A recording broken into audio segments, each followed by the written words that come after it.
Greetings, comrades!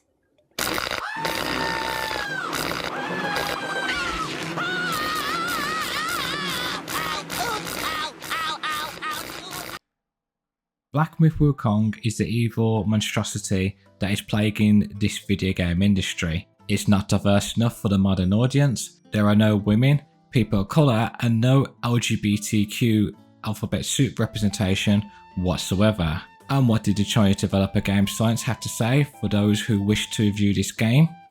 Of course, an emotional person who hasn't got a clue about Chinese mythology, let alone has not read the famous Chinese novel Journey to the West, will say those allegations. So why are these DEI and activist clowns freaking out? Because this is the video game that made them do the big fuck up by making the mask slip and showing the grift for what it really is. Hello, I'm Mux15 and let's dive into this stupidity.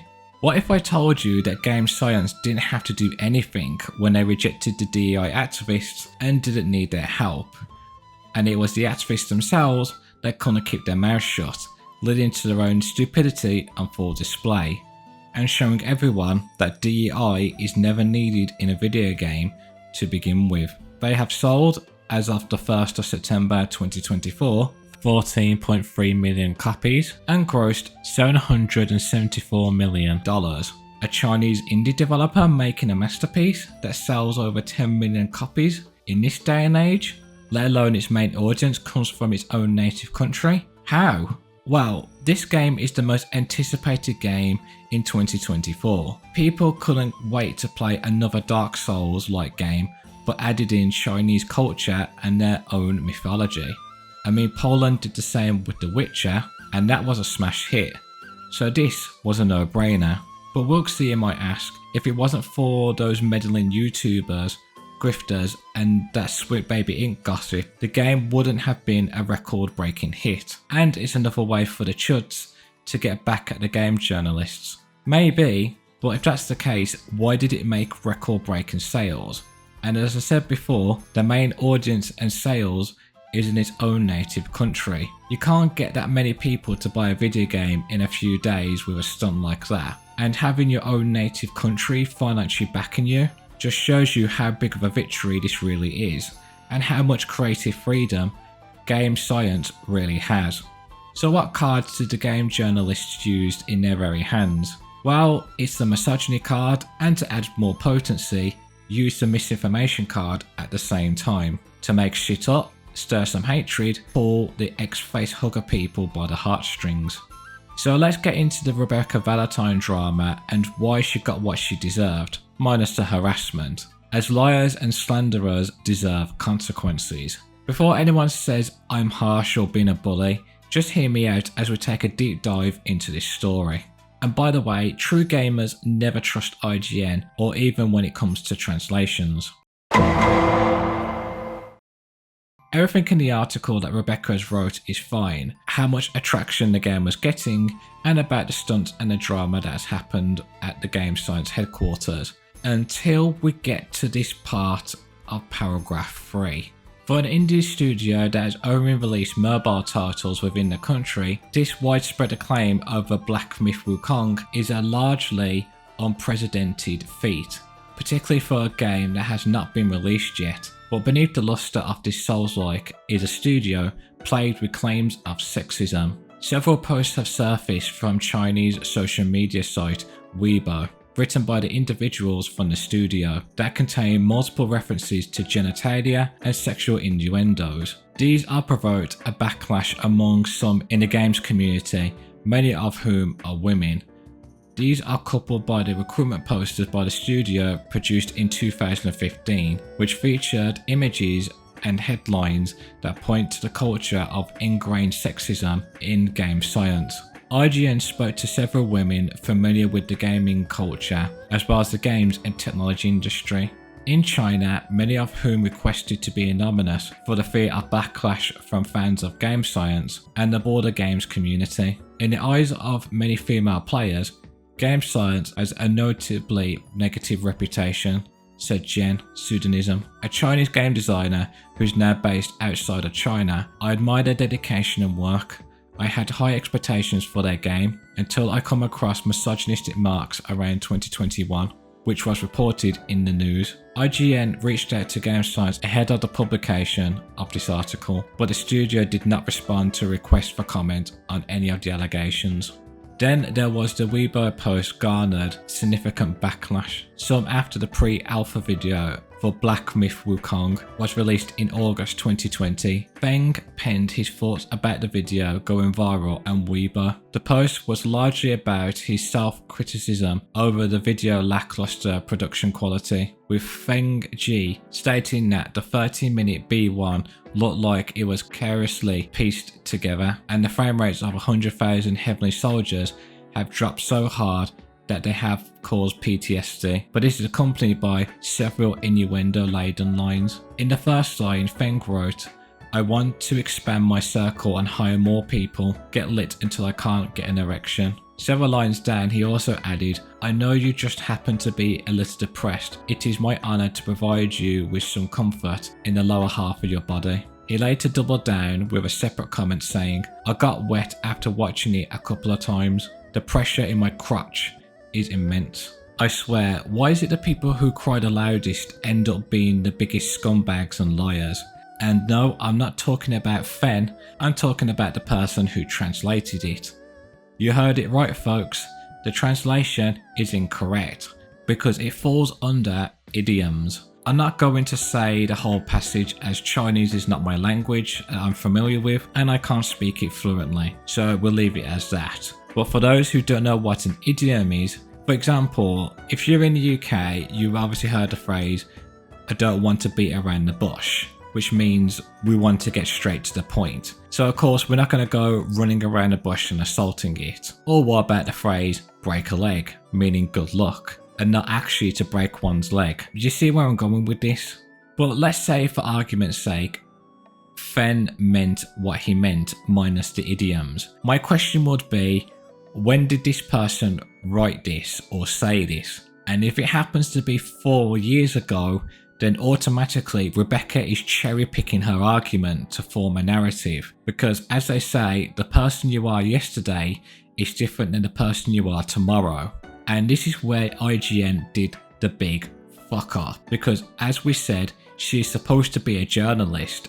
And before making serious allegations about a company, let alone a person, you always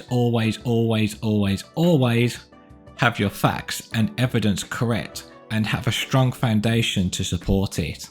And if you're going into another person's language, culture and traditions, then you better know what you're talking about. And if you don't, well, it's better to say nothing. But this is IGN, of course. It's full of emotional men, children, weirdos, let alone people who would happily trade their own liberties for a safe life, and would rather stroke their own egos in their own echo chambers. So after all the carnage, where did Rebekah go? Oh, she ran away from Twitter and blocked it, and she went to her own echo chamber, reset era, to get some fake love bombing to feel better. Now, if someone is asking me about that Sweet Baby Inc. tried to extort 7 million out of Game Science for their DEI services, I can't get into that as that's a rumour. It's gossip, an allegation. I don't have the evidence to back that claim up. However, with all the drama of sexism and misogyny and the activists like Rebekah Valentine cherry picking things and stirring up hatred, it's a no-brainer of what the almighty overlord Kim Belair once said to her fellow minions if they didn't get what they want. Put this stuff up to your higher-ups, and if they don't see the value in what you're asking for when you ask for consultants, when you ask for research, go have a coffee with your marketing team and just terrify them. With the possibility of what's going to happen if they don't give you what you want. Because they have to consider, like, I say that all as a joke, but it's actually very, very true, because if you start to consider the people who are player and audience facing and who have to deal with mitigating harm and with keeping the sentiment around their game and their project positive, there's like a genuine value that you can impress upon them with both ethically and financially. You can say this is important.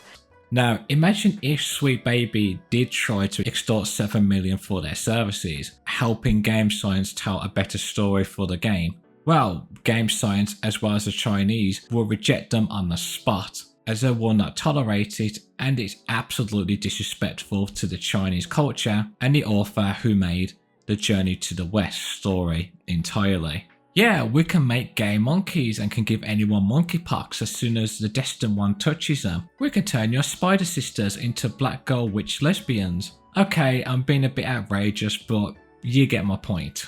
Oh, and by the way, IGN have not corrected the article or took it down. They instead wrote a corrected disclaimer on another article. Maybe they should have hired 2 Chinese speakers so they have a second opinion, and they wouldn't have been in this mess in the first place. So kids, now you know why not to trust IGN strangers. But lastly, for the players who got early access to the game, Game Science gave them a list of do's and don'ts. So the do's: enjoy the game. And now for the don'ts, or the doints. Do not insult other influencers or players. Fair enough. Do not use any offensive language or humour. Offensive? Sorry, I'm a believer of free speech and my vulgar comedy is always the forefront of my personality. I wish my country was the same back in the day, but don't worry China, we're heading to your dystopian nightmare very quickly. We're just waiting on that social credit score upgrade. Do not include politics, violence, nudity, feminist propaganda, fetishization, and other content that instigate negative discourse. So, sorry Tumblr weebs and raw 34ers, as well as activists themselves, and guess you're not welcome here either. Do not use trigger words such as quarantine or isolation or COVID-19. Boy, they can't let that go, can they? Gotta love the CCP's kindness over its Chinese citizens. Do not discuss content related to China's game industry policies, opinions or news, etc. But after all that is said and done, in the West, it causes the Streisand effect. Sort of like when you want a girl to do something and you have to tell them the total opposite. So yeah, I want to be the right candidate at the time for reviewing this game, but I can live with that. To conclude, if the activists would have read Journey to the West, a story about the journey to the path of enlightenment and redemption, while or before playing the game, then they would see how diverse this story really is. Because who was the one that released Wukong from his boulder and made him go on the journey? Well, it was a goddess of mercy, Guanyin. Yes, a woman. And they will see they are women who helped the destined one on his journey as well. Surely that is diverse enough. Especially since the story is full of animals, insects, yogwais, and gods. Nope, they'll hate it as it doesn't fit their worldview. Oh, and them going on that same journey and quit being victims and take responsibility? Nah, they'll rather be cry bullies and keep telling themselves in the mirror that they are on the right side of history, constantly. The problem with these journalists, they can't stay neutrally grounded, and their worldview has to be the forefront of their articles. Especially one that is mental and dangerous. Because when Hogwarts Legacy was released, remember when the activists told people not to play the game because of J.K. Rowling's political opinions and gave it low scores? Or worse, too scared to review it at all? They went even so far as to cancel, bully, and dox streamers who were playing it with their own That Wizard Game blacklist curator. But did they succeed? Did it stop the millions of copies that were being sold? Nope, their Streisand affect it. Oh, and speaking about misogyny, why didn't IGN and other journalists give Skull and Bones a very low score for how Ubisoft Studios Singapore treated women employees and reports of sexual harassment? Hypocrisy at its finest. All in all, Myth Wukong will be the story as old as time, let alone be a wake-up call for future gaming companies of what they need to be doing all along. This video game has shown the world who these people who cry victim and oppression of what they really are, and why not taking them seriously, let alone roasting them back, is the best outcome when it comes to making a smash hit, let alone getting the almighty dollar. Because at the end of the day, what's going to keep Game Science afloat in this market? Petty virtue signalling? No, they need money. Cash money. Without that very cash flow, there would not be a Black Myth Wukong video game, let alone an audience who loves it and a gaming studio that wants to preserve and gatekeep it for those very people. And at the end of the day, it was the very journalists and crybody activists that had it coming, that caused their own undoing by pissing off the Chinese and the Chinese themselves clapping back by buying the game and preserving their culture, and made the very activists crawl back in their hermit caves. This is Wilkes15 signing out.